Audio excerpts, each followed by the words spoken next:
السلام عليكم ورحمة الله وبركاته، حبايبي واخواتي، عاملين ايه؟ الاخبار؟ وحشتوني جدا جدا جدا. حلقة جديدة مع خالد كمال في برنامج كرة اون تايم على اليوتيوب. ارجو من حضراتكم اللي هيشوف الحلقة دي يدعمني بلايك ويعمل شير للفيديو في كل حتة، ويعني وابقى مشكور جدا لو عملتوا لي سبسكرايب وتابعتوا القناة وفعلوا زر الجرس عشان يجيلكم كل جديد. مش طول عليكم، هنخش في الموضوع. في حاجات بصراحة الواحد يعني مش عارف يعني ابتدي معاكم فيها منين.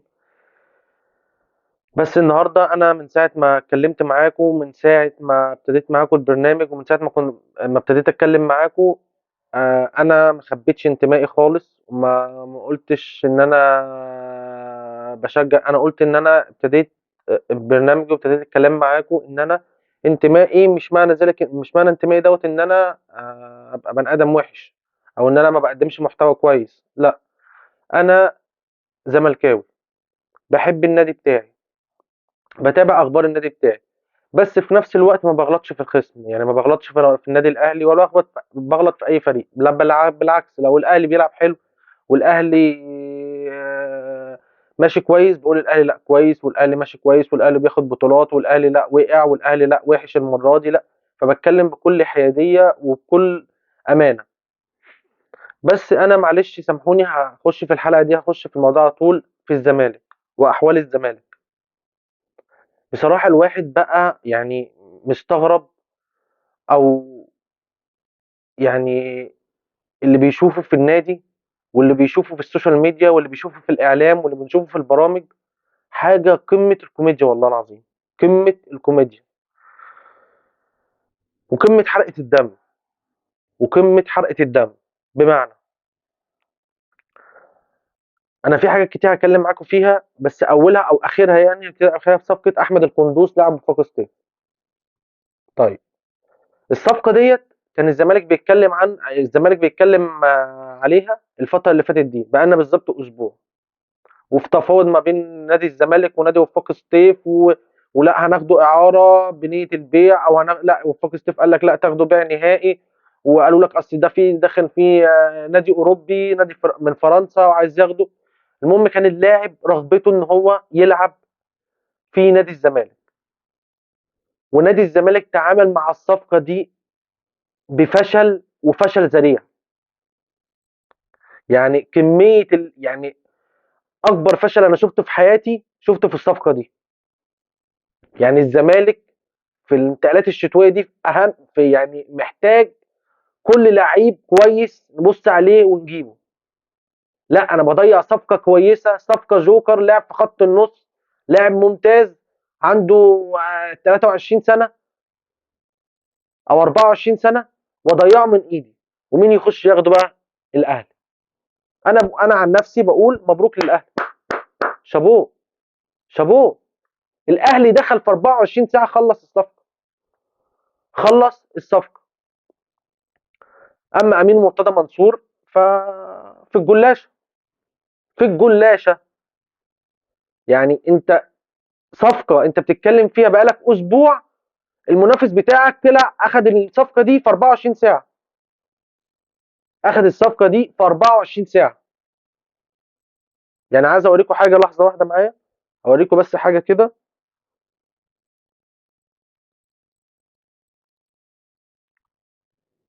يعني بصراحة حاجة تخلّي الواحد محروق دمه يعني بجد، بجد. ليه؟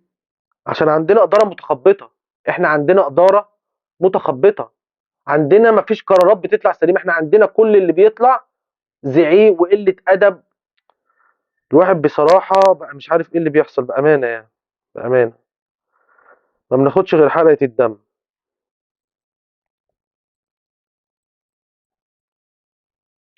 بُصّوا حضراتكم،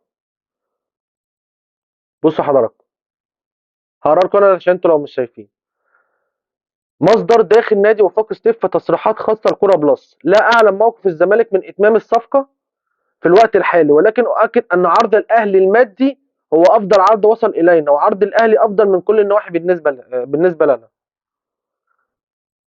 ده أنا باقول لكم قدام عينيكم أهو، تمام؟ بص بقى كميه الكوميديا جايه دلوقتي. الكوميديا جايه دلوقتي كده، انتوا شايفين. بعد قليل المستشار مرتضى منصور يعلق على انتقال القندوسي للاهلي.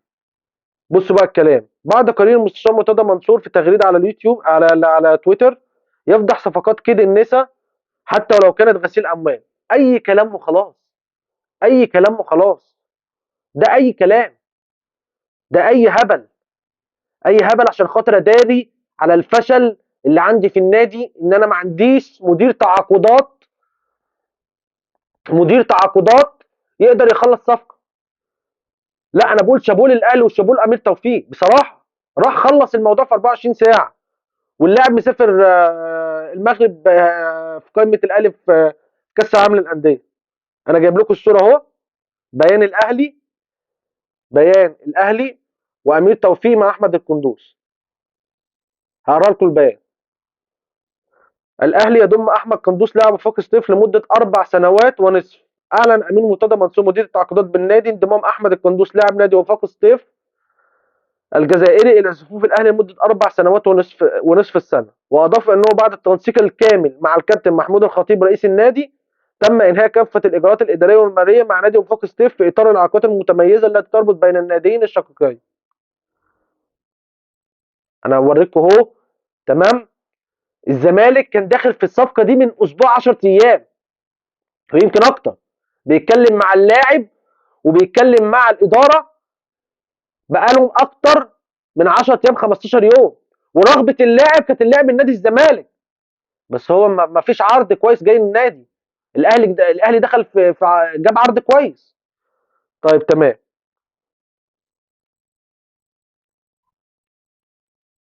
فكميه الكوميديا وكميه يعني قله الحيله في النادي، ان انا اوصل لدرجه ان انا مش عارف اخلص صفقه. يعني انا مش عارف اخلص صفقه. النادي طالب 1,500,000 دولار. انت راح تقول له 300,000 دولار 300,000 دولار اعاره بنيه البيع.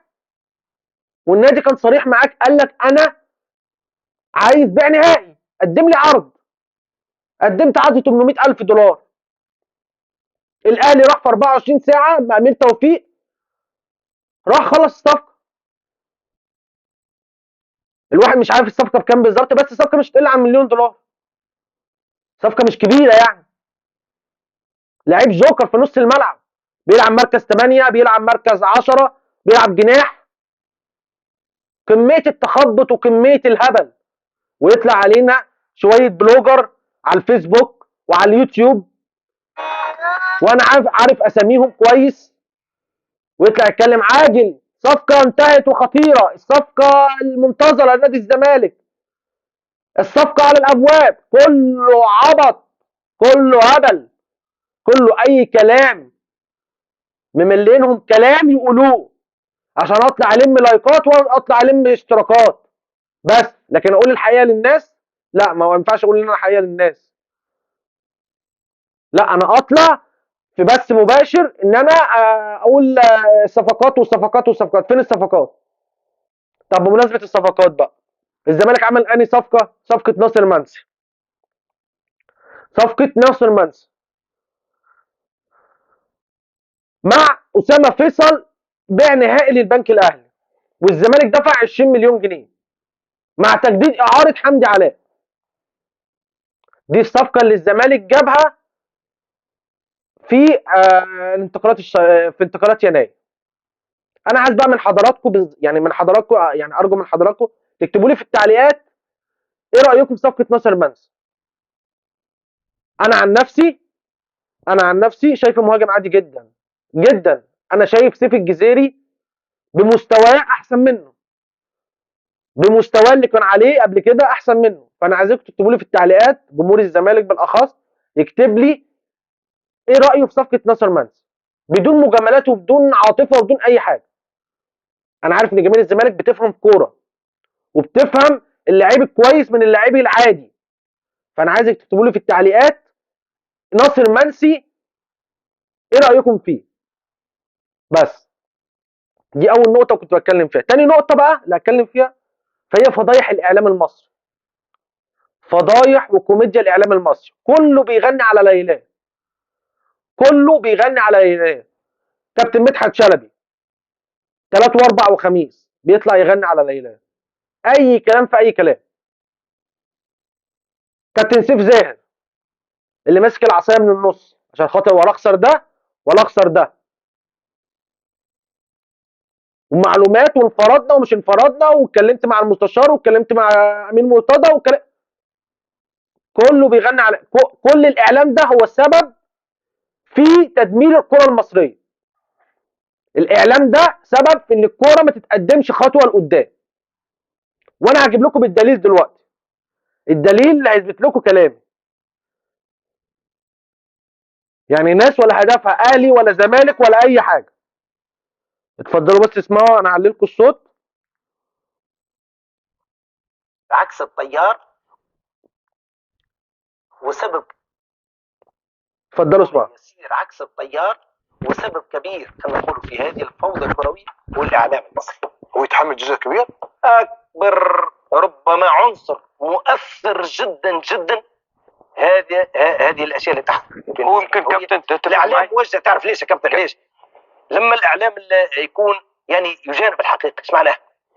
جمهور الاهلي يشوفوا انفسهم، يعني الاعلام الاهلي يشوف انفسهم انه فريق دائما الحق، الزمالك الحق، الاسماعيلي الحق، تقصد كل كابتن اعلام تقصد التعصب في الاعلام؟ تعصب، اي تعصب. صحيح. اوكي، لو موجود هذا. يوظفون الامكانيات الاعلاميه والاستوديوهات هذه من اجل خدمه الدوري وخدمه الانديه وخدمه المنتخب وترك خلينا نقول الانتماءات للانديه جانبا، يقدروا يتطوروا ويمشوا لبعيد في كره القدم، يقدروا يصبحوا قوه كرويه كبيره على مستوى افريقيا. ولا ما بيتطوروا؟ صعبه الامور. انت شوف الاستديوهات في الليل، كل واحد يغني على ليله، كل واحد يتكلم عن الشيء الوحيد اللي ربما ييسر. سمعت الفيديو كله عامل ازاي؟ شفتوا احنا بيتكلموا علينا بره ازاي؟ شفتوا حضراتكم بيتكلموا علينا بره ازاي؟ ان ده مش اعلام، ان ده لا يمكن يكون اعلام. يعني انا اوريكم اهو كل واحد بيغني على ليلاه، يعني كل اعلامي بيغني على ليلاه لمصالحه الشخصيه، لمصالحه الشخصيه، ما يهموش الكوره عامله ازاي في مصر. اعلامي منتمي للاهلي، اعلامي منتمي للزمالك، اعلامي منتمي للاسماعيلي، كل الاعلام بيتكلم على اهواءه الشخصيه فقط، لكن مصلحه الكوره لا. لا، ده كان فيديو مهم جدا كنت بتكلم معاكم فيه، وعشان اثبت لكم كلامي جبت لكم الفيديوهات، وان كل الاعلام بتاعنا طالع يتكلم بس على حسب اهوائه هو. بيتكلموا على التعصب، اقسم بالله اكتر حاجه بتعمل تعصب ما بين الجمهورين هو الاعلام. هو الاعلام، سواء الاعلام ده مرئي او مقروء، سواء الاعلام دول من اليوتيوب او على الفيسبوك او على التلفزيون. فبنتكلم في فشل في اداره الزمالك، فشل في انهاء الصفقات، فشل اداري ذريع، مفيش اي لغه تفاهم. لا، مجلس اداره طالع يهبهب كل شويه ويزعق ويقولوا مش ايه ده؟ ايه ده؟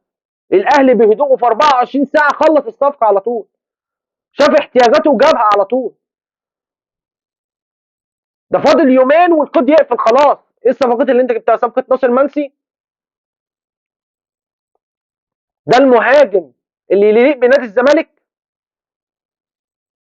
انا منتظر تعليقاتكم في جماهير الزمالك، اللي بيحبني يدعمني، اللي بيحبني يشير الفيديو ده في كل حته، وتكتبوا لي تعليقاتكم على ناصر منسي. هل دي صفقه تليق بنادي الزمالك؟ وهل صفقه هتؤثر وهتفيد نادي الزمالك ولا لا؟ بشكركم جدا، وانتظروني في حلقات جايه كتير.